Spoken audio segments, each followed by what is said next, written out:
There's no shortage of options for NHL GMs who are looking for help along the wings this offseason. Here are 10 players who could help with that quest in the summer of 2021. Over the past few days, I've written blogs examining just a few of the numerous winger options available to NHL GMs on the 2021 UFA market, breaking the 13 players highlighted into one of two categories. The first blog detailed 2021 first-time UFAs, the second, players who previously played for the Ottawa Senators. This list sweeps up the rest of the top 2021 UFA wingers, plus two guys who fit one of the other two blogs' criteria. Montreal's Joel Armia just missed mention as a top first-time UFA, and Detroit's Bobby Ryan, who spent 7 years in Ottawa, was just an inadvertent omission. So they'll both appear here. Note: this list's members are sorted 2020-21 point total and not necessarily their efficacy as 2021 UFA options. The first overall pick in the 2010 draft, Taylor Hall is the top free agent winger likely to be available. Hall placed himself among the NHL's elite in 2017-18 when he earned Hart Trophy honors but has since struggled to maintain that form. He missed 49 games with lower body injuries the preceding season and hasn't replicated his MVP offensive output since. Despite a torrid first half in 2020-21, Hall ended auspiciously after going from Buffalo to Boston at the trade deadline. He had 8 goals and 14 points in 16 regular season games for the Bees, and then 3 goals and 5 points in 11 playoff games. The 29-year-old left winger has made more than $50 million in his 11-year career but has played in only 25 postseason contests, so he may want to stay somewhere he can win, even if it costs him financially. For a deep dive on the 6'1", 206-pound left winger, check out our free agency preview edition, where Matt Kalman evaluated Hall's off-season prospects.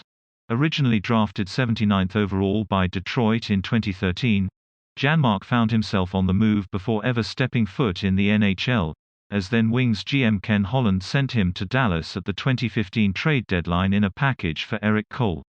Janmark then spent the first 4 seasons of his NHL career with the Stars. Like Hall, he became a first-time UFA last offseason, signed a 1-year deal with a non-contender and found himself on the move by the trade deadline. In Janmark's case, he agreed to a 1-year, $2.25 million pact with Chicago before Vegas acquired him for its playoff push. That was familiar territory for the 28-year-old Swede, who got to within 2 wins of the Stanley Cup with the Stars in the 2020 bubble tournament. Janmark missed the entire 2016-17 season with a knee injury but has been otherwise healthy in his 5-season NHL career. He plays at a 13-goal, 31-point pace for his career and has produced solid possession numbers aside from a 41-game blip with the Blackhawks this season. Janmark has signed 3 consecutive 1-year contracts in the $2.3 million range. That's probably the benchmark this summer. Another member of the 2019-20 Western Conference champions, Corey Perry, also signed a 1-year deal ahead of the 2020-21 season. Tokyo bans spectators from Olympic Games as Tokyo enters COVID-19 state of emergency. Hoda and Jenna try karate ahead of the Olympics. The crossover, which eliminated playoff team, has the most work to do this off-season. Shannon Sharp. Paul George gets a D for not showing he was playoff P in Game 2 performance. Undisputed sprinter Gabby Thomas looks ahead to Olympics and beyond. Skip Bayless. Marcus Morris Sr.'s health determines the Clippers' success against the Suns. Undisputed Jeff Bezos and Richard Branson compete to become first to blast off implications of NCAA decision allowing college athletes to make money. NCAA drafts policy for athletes to profit from name and imagery. Gwen Berry responds to criticism after turning back to U.S. flag during anthem at Olympic trials. The 36-year-old agitator for Peterborough, Ont. isn't quite the player he was when he won league MVP honors and the Rocket Richard in 2011, but he still has gas in the tank. Perry managed 21 points in each of the past 2 seasons, averaging just under 14 minutes a night with Dallas and Montreal. He also went to the past 2 Cup finals, scoring a total of 9 goals and 19 points in 49 playoff games. Not bad for a guy who looked like he was on the precipice of being out of the league after Anaheim bought him out in 2019. Perry earned a base salary of $1.5 million in 2020-21 and hit $1.1 million of a potential $1.75 million in bonuses. He may have to continue with the incentive-laden deals, but Perry won't have trouble finding a home. Perry's journey is explored in depth by Ken Campbell in Free Agency Preview. The offense went dry for Mathieu Perreault during the 4-year, $16.5 million deal he just played out with Winnipeg. But getting away from the expectations that accompanied the contract should be good for the 33-year-old left winger. Perreault, originally a Washington Capital and then a 1-year member of the Anaheim Ducks, came to the Jets as a UFA in the summer of 2014, when he signed a 3-year, $9 million pact to join the squad. Despite missing 31 games with various ailments over his first 2 seasons with the Jets, Perreault had a great start in Winnipeg, with 27 goals and 82 points in his first 133 games. So in the summer of 2016, a full season before his original deal ended, Winnipeg re-upped with Perreault for 4 more seasons at $4.125 million per year. He had a career-high 45 points in 65 games in 2015-16 but has gradually seen his offensive output fall away since. And the injury woes have continued to be a pernicious influence, as he's missed double-digit games 2 of the past 4 seasons. Perreault did skate in all 82 games in 2018-19 and all 56 games this season. Perreault has also seen his ice time reduced significantly over the past couple of seasons but has still produced generally positive results in limited opportunities. His 2019-20 season was a possession game nightmare, something in no way unique to Perreault on the Jets that year. But apart from that one bogey season, his chance creation numbers have been great in the PEG. Perreault isn't more than a down-the-lineup player, but he can contribute offensively in a pinch, 28-point pace the past 3 seasons, and he's not a liability in the bottom 6. That's all some teams can ask for.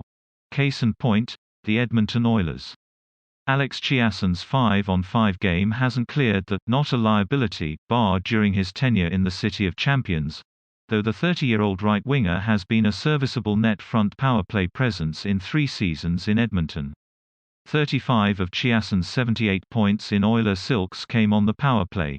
The 6'4", 208-pounder's power play efficacy may now be redundant with the emergence of the similarly sized, right-shooting Jesse Puljujärvi. Chiasson made $2.15 million each of the past 2 seasons in Edmonton. It's hard to imagine he doesn't take a haircut wherever he goes this summer. Gagner has transitioned to a role on the wing after entering the NHL as a center way back in 2007-08 during his first stint with Edmonton. He's bounced around a lot since that first Oilers stint ended. He's called Arizona, Philadelphia, Columbus, Vancouver, Edmonton, again, and Detroit home since then. He turns 32 in August and scored 15 points in 42 games this season. Bought out by Ottawa in September 2020, Ryan bounced back decently despite missing 23 games in 2020-21. He played to a 35-point pace on a punchless Detroit squad. The 2020 Masterton winner is 34, with a history of hand injuries, but a team could do worse at the $1 million figure he earned in 2020-21. Armia perfectly matched Ryan's 7 goals and 7 assists in 2020-21, though he took an extra 8 games to do it. He's a big body and produces solid possession numbers. Armia is no offensive dynamo but is a nice third liner to have. He made $2.6 million each of the past 2 seasons. Gagner's one-time roommate in Edmonton, Cogliano, is the owner of the NHL's 7th longest consecutive games streak in history, 830 games. He's missed a handful since a suspension ended that streak in 2018. Cogliano is 34 and coming off a 3-year, $9.75 million contract. The Michigan product is still a capable bottom sixer. Gusev arrived to much fanfare when he came over from Russia ahead of 2019-20. He scored 44 points in 66 games for the Devils that year but fell out of favor and agreed to a contract termination midway through 2020-21. He later signed with Florida but was a healthy scratch in the playoffs. Time to return to the KHL. If not, his skill is tantalizing.